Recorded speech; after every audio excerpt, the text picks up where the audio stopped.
tender mercy's sake. Lay not our sins to our charge, but forgive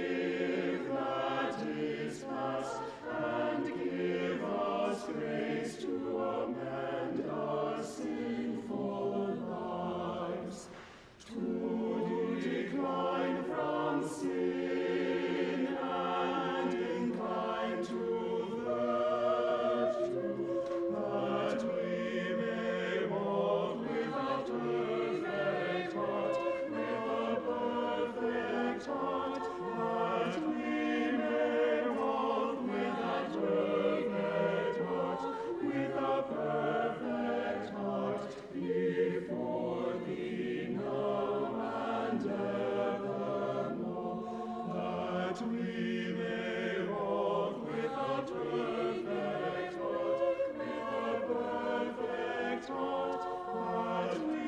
may walk with a perfect heart, with a perfect heart, before Thee now and evermore, that we may walk with a perfect heart, with a perfect heart, that we may walk with a perfect heart, with a perfect heart, before Thee now and evermore, that we may walk